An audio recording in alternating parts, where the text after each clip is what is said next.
how do you know which is OCD and which is ADHD? And it's like, it's very clear to me. I think maybe because I've done a lot of therapy, but like OCD is like always fueled by fear, always fueled by anxiety and doubt. And there's some like something I'm worrying about, right?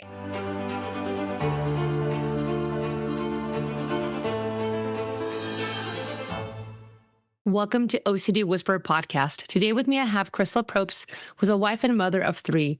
She has OCD, emetophobia, ADHD, and PTSD, and she loves advocating for these disorders and connecting with others. Welcome to the show. So glad to be here. I know that you and I had reached out. Well, I've reached out and we were talking about especially emetophobia. And, I definitely know a lot of folks, when they're dealing with OCD, can have other things going on as well. So emetophobia does come up quite often. I just would love to hear your story and like how did all this start? How did you figure out okay, what do I need to do about this? So I was extremely young. I think I have been emetophobic. It's literally for as long as I can remember. But if I think back into the deep recesses of my mind, I had to have surgery on my elbow when I was 5, and I was already freaking out about the anesthesia maybe making me nauseous at 5. So it definitely appeared as early as 4, maybe 3. And so, I was very young. Emetophobia was really my first manifestation of OCD. I had the phobia part, but then I obviously had OCD tendencies going along with it.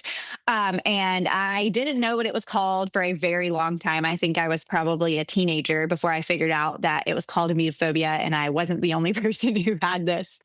And that there were other people out there like me. And I had a lot of OCD stuff going on. I OCD onset, pretty close to the same time with other themes. And so I had a lot of OCD stuff going on throughout my childhood. And as I was a teenager too, I think when I was very little, there was the emetophobia, and then there was a lot of just right-esque compulsions where I would just get very anxious if things didn't feel a certain way when I was doing them. And then at 12 years old, my brain broke and I had severe health OCD. And that was the first time I really was I'm losing my mind. And it's so weird to there's this dichotomy of emetophobia where it lived by itself in its little phobia area, and then OCD that lived with this whole other monster, and they didn't really connect much. I surprisingly did not have contamination issues, which was shocking until I had children, and then they went to school, and then they started bringing home every germ known to man. And that is when my OCD actually really latched onto my emetophobia and gave me true contamination OCD, but only related to stomach illnesses. And that's actually, I didn't seek, I figured out it was OCD, I think around 18, but I didn't seek therapy for it until I was 31 and losing my mind about contamination issues, and that's where my PTSD. Well, that's interesting though. So what happened there, right? Because anybody listening and following the show, most people have. I'm gonna hear that it's true. From the time you find or you think you have OCD to the time that you actually get treatment, on average it can be at least 15, 16, 17 years, something like that. So here's an example where at 18 I kind of figured out this is what it is, but I didn't really do anything about it until later. So can you share with us? Yeah, actually, it's pretty interesting. So the way I figured it out, this is ridiculous, but I had been misdiagnosed with generalized anxiety. I used to work in the library in college, right? I was a freshman, and I was sitting in the library and I was so bored because no one was in there. So I was reading the DSM for fun. And I got to the diagnostic criteria for OCD, and I was like, oh, this is what is wrong with me. This is not anxiety. This is OCD. And I just finally was it was a whole world had been opened up to me. And I told my mom, I was like, Mom, I think I have OCD. And my mom was like, no, OCD is so debilitating. And they do compulsions all day, every day. And I was like, no, Mom, compulsions can be mental. And that was the click there. I didn't have a ton of overt physical compulsions. I did have some, but I was pretty good at masking them. But I had so many mental compulsions. And until that day, I didn't realize that compulsions could be mental. And that was when everything clicked for me. College was really hard. I had severe health OCD. It bounced between between health, mental health. Like I was terrified I was losing my mind. And then like severe religious OCD. I went to a Christian college and it like latched right onto that. And then I had pretty bad relationship OCD. I met my now husband then, and it bounced all around like crazy for like the entirety of college. And then shockingly, when I had kids, it kind of like chilled out. Being pregnant and nursing chilled my OCD out, which I know everybody doesn't have that experience, but I did. And so it was fairly quiet until I like got my cycle back from my youngest, and then like my hormones started doing things again, and it blew up. And then my kid, right around that time, is when my kids started going to school, and so they started bringing home stomach bugs, and it gave me PTSD. And there was this whole new, even though I already had OCD, there was this whole new OCD monster that was born out of the PTSD that was purely contamination and like all wrapped up in my phobia. So I've got these 3 different disorders like torturing me all wrapped up together. And that's when I decided like, okay, no, I need help. So that's when I sought treatment. I see. So it's almost like, if I got you right, is that it was still kind of livable and tolerable and kind of okay enough, and then it really kind of all collided in such a way that like I can't maintain this. Well, in college, it probably wasn't as tolerable as it seemed. Like I was pretty dang miserable, and I should have sought treatment then, but I had to finish school. I didn't have time to like do therapy and like find a therapist and all this stuff. And so, yeah, so like it was pretty bad in college. And then, yeah, I had a big gap where it was like livable and tolerable. And then it was like, I have to take care of my family and I can't do that. So I need help. Like when there was other people depending on me and it wasn't just me, that's when it became like very clear that I needed treatment. Got it. Yeah. So how did you find treatment? So at first I started actually with no CD, and it wasn't ERP was not a great fit for me.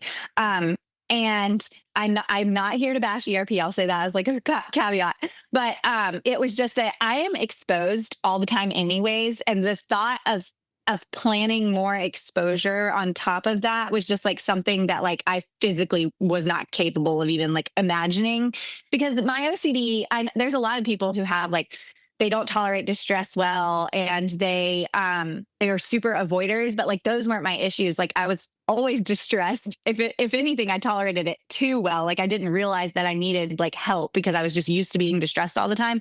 And I didn't really avoid things. I just did them anyways, terrified. And so that's when I was talking to a friend. She was telling me about her experience with ICBT, and I was like, I think this could help me.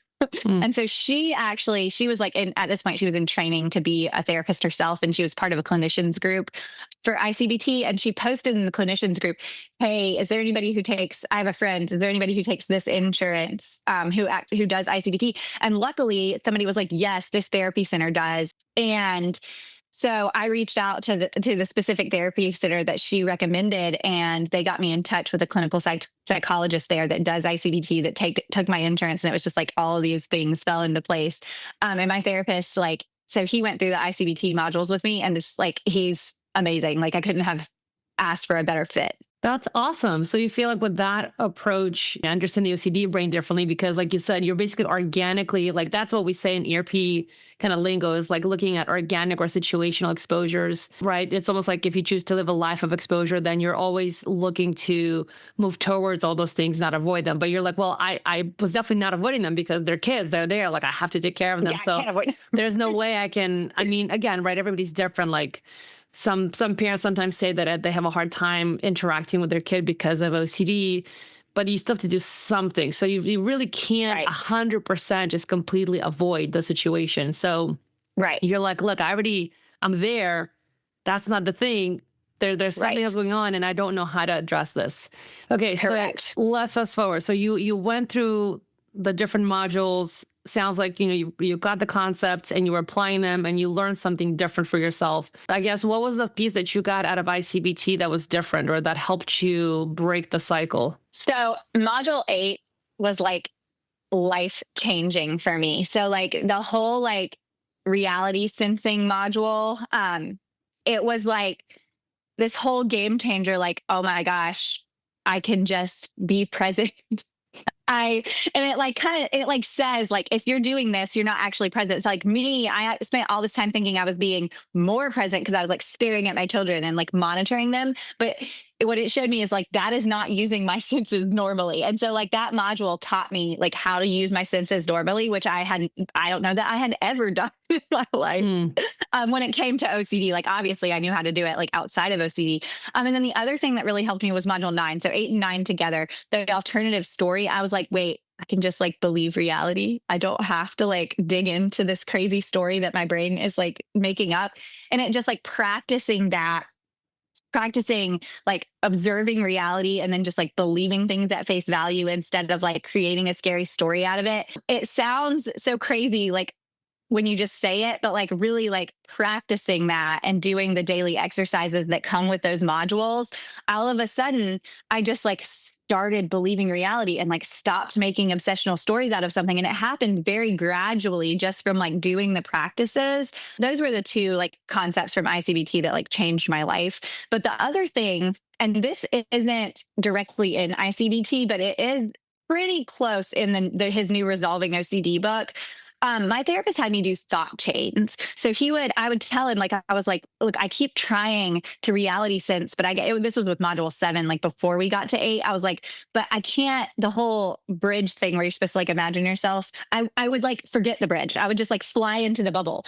And I was like, I don't know like how to slow down. So what he told me to do is like, think back to my ruminations and like, when I realized I was ruminating, like go step by step until I get to the point where like I entered my imagination and tracing backwards. And like I had to do it like in the evenings at night for a while before I could start doing it in real time. But tracing backwards made me realize like how deep I had gotten into the bubble before I ever realized I was in it. And like once I started recognizing like the language that my brain was using to pull me into it, I could stop it instead of following it in there. And his new book actually like does sequencing backwards. So when it teaches like what's in module 1, the obsessional sequence, it starts with the compulsion and has you go back to the trigger in that book. And that's like essentially what I was doing with the thought change. So that was also like instrumental to stop. Like I went from ruminating almost 24/7 to almost never ruminating at all. And that was like my worst compulsion. And so it's just amazing that I like can exist in reality and I don't spend all my time stuck in my head anymore. Obviously, as a therapist and somebody who has OCD, and I have also learned ICBT and been applying it. So like I understand as we're talking, but I'm also thinking about, people listening who, perhaps have not done it, have not heard of it. Yeah. Right. When we're saying things like this, it's pretty common to hear questions like, but how can you doubt when you do have a sensation? Like, if it's, that nausea, or what if I do throw up, Right. or what if I do get sick, right? Because that is tied to quote unquote reality and having some sort of a feeling. Right. So what would you say to that? That's the one thing where emetophobia is like sometimes I do have reasonable doubt. And in those cases, ICBT doesn't help much. But like 9 times, or let's say 99 times out of 100, what I'm worried about is not reality. It's not what's happening. So what we did, and again, this is like ICBT adjacent, but it was like basically ask yourself, what direct evidence would I need for this doubt to be reasonable? And like, so if I don't so for instance, for me, it's like I have been directly exposed to a stomach virus. Like if I don't have any evidence that I have been like one of my kids haven't been sick or somebody I've been around hasn't been sick, then I can't conclude that weird feeling in my stomach is a stomach bug. You know what I mean? And so I like kind of stick to that and drawing those like hard lines for what constitutes direct evidence for a reasonable doubt has been like instrumental in me, like not catastrophizing like random normal scenarios. And it even works like with my kids, because like people will say like, well, I mean, kids get sick all the time. It's like, yeah, but unless one of my kids has actually physically gotten sick, then I can't conclude that they have a stomach bug. Does that that's what helped me like the most in that situation. Now I will say, I'm not perfect. I am still emetophobic. If somebody in my house has a stomach bug, I'm a disaster. That I have not figured out how to deal with that. And I don't know that I ever will. I've done a little acceptance there. It's like, I will probably always be emetophobic. It will never be easy if there's a stomach bug in my house. And I've just kind of had to like accept that. We're working on things that can help with like avoidance when I'm like out in public. Like I still do things, but I white knuckle, which is not great.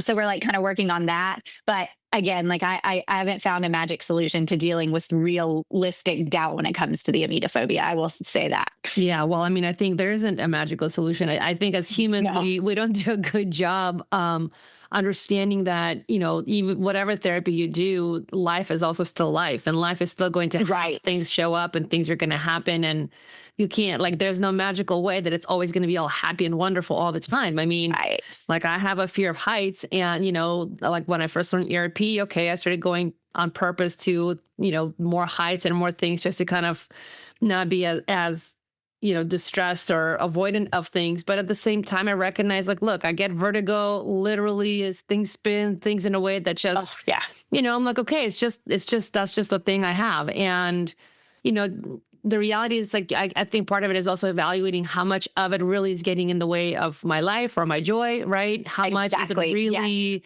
impacting? Because if it's, in a way where I can't do things I want, let's talk about that. But if it's like, well, I can still live a pretty reasonable and happy life, that can be okay too. I don't need to climb Mount Everest to like live a happy life. That's something I've worked on actually a ton in therapy lately, is like, it's like the like line between like treating everything and then just like, I can live with this. You know what I mean? So like, that's the point. Like basically I didn't want to make myself miserable whenever it wasn't in my house. And I had to realize that, like, I get through it if it's in my house, even though it sucks. And so as long as I'm not, thinking about it when it's not in my house, that was like my goal. Like, I don't want to be worrying about this if it's not actually happening. And I feel like I'm not all the way there. Like, obviously it still worries me sometimes, especially if it's like, I'm hearing about it being like around in the community. But I'm like, loads better than I was, which has been, instrumental in me being like present with my children. So like, that I love that, like, fear of heights analogy. It's like, I will probably never be somebody who like goes around, like, if you've been sick, I'm not going to be your caretaker. So sorry, unless you're my child, but I think I can live with that. Yeah, exactly. Well, exactly. I think at the end of the day, that's what we have to come down to. And like you said, acceptance, right? Accept what and where is kind of a personal boundary and a line, and then that's okay to have. Right. And that's very different though than, if everything is driven by that obsessional process where you're literally now avoiding everything for a whole different reason. Yeah. Right. It's like, allow me to like, I can go into my kids' school, even though I don't love it. You know what I mean? So I'm not avoiding that because of my fear. Like, I'm like going on my kids' field trips. Again, I don't love it, but I can do it. So like the things that like scared me, like I'm not letting my phobia like control that. I didn't control me having children. Lots of emetophobic people are terrified to have children, but I still had kids. So I feel like maintaining some boundaries, like, okay, if you've had a bug, I'm not going to see you for 2 weeks. I think that that's like reasonable. It's reasonable to not want my family to be ill. Well, let's switch gears for a minute, because you also said that you have ADHD. And so I do. I do want to kind of ask, like, what is it like having both OCD and ADHD? Like, what do you notice at this intersection? I love this question because I get it a lot. And it's like, how do you know which is OCD and which is ADHD? And it's like, it's very clear to me. I think maybe because I've done a lot of therapy, but like OCD is like always fueled by fear, always fueled by anxiety and doubt. And there's something I'm worrying about, right? ADHD is just like intrinsic. It's like, this is who you are. There is no like anxiety fueling it. So like for instance, what I noticed was I had treated my OCD and I wasn't ruminating all the time anymore, but I still couldn't relax. And I was like, why can I not relax? And that's when my therapist was like, should explore an ADHD diagnosis, because I have this like inability to just sit there. It's like my brain is screaming at me a million miles an hour. You need to get up and do something. You're just sitting here. You have to, and there's like my distraction, like you can get like be stuck in your head with OCD. And there is like a type of like inattentiveness that comes with being like stuck in your head. But then when I wasn't ruminating and I finally had like fought my way out of the OCD hole, I like was still having issues. Like, for instance, everything in my life has a routine, because if I deviate from that routine at all, everything will fall apart. I forget everything. So like one day I had to take my kid has scoliosis. I had to take her to Shriners, right? Ryan had driven my car that day. So the keys were already in the car. I forgot my whole purse, because the keys are usually in the purse. So if the keys are already in the car, then I don't need to grab the keys. And the fact that I even had a purse or needed my ID, I just didn't even remember. And I do stuff like that all the time. Anytime anything changes, everything gets forgotten. So like the ADHD is a whole different monster from OCD, but it's like OCD is always fear, and ADHD is just this annoying thing that makes me like not function properly. Like I forget things. There's little doom piles all over my house of like, because I just don't have like if it takes like a bunch of mental effort, like I have to figure out where each individual piece of this pile goes. Like that's too much mental effort. So it's like it just gets shoved in the That's corner. hilarious. Yeah. If anybody hears doom piles, what that really means is that like all around the house, you'll have different pockets of things like unfinished projects, like a box of books, some clothes with something else that you were working on, you're supposed to do. And then you're like, I'll get to it in a minute. And then suddenly they're all over. Because ADHD, from my understanding, a lot of it is that executive functioning. So all the things that are typically easy for folks in terms of like scheduling, remembering, planning, and so on, folks with ADHD, especially if there's some inattentive or that more hyperness, it just depends. But yeah, some of those pieces are not as easy, and it's not on purpose or intentional at all. It just literally leaves your mind so rapidly that in this case, like when you have a routine or like having a list or something, some way to help yourself remember is really helpful, versus in OCD, if you're doing those things because of this fear that if I don't do it this way, my day and life will fall apart. Completely different process. Right. It's like if I don't keep myself on track, and nothing's gonna work. It's not that I'm in a place of fear at all. And the other thing I wanted to say about my ADHD is I have combined types. I've inattentive and hyperactive, but all of my hyperactive symptoms it's almost exclusively verbal. So I have like this terrible habit of finishing people's sentences, cutting people off. It's very hard for me to wait my turn. Like you probably will see me, like you'll say something and I want to answer it and I'll have to like control myself. It takes extreme conscious effort for me not to interrupt people. So I come across often sometimes as like things that people perceive as rude, but that is like literally never my intention. And like my whole life I've struggled with this, and I like didn't realize that was like a manifestation of ADHD until I was evaluated for it. And I was like, oh, this makes so much sense. But it was just funny when the ADHD evaluator, the clinical psychologist that evaluated me, she was like, all of your hyperactivity is verbal. And I was like, yeah, they used to make fun of me for that when I was a child for how much I talked. So I totally get it. I love it. Oh my God. Thank you so much for coming on the show. This is a fun conversation to have. Well, let me ask you, if people want to find you, how can they find you? So my Instagram is at functionally OCD. That's usually where I am. And there's like a message link on there, an email link on there. And then obviously I post as often as I can. You'll see educational stuff, real life stuff. And yeah, but this was super fun. And thank you so much for having me today.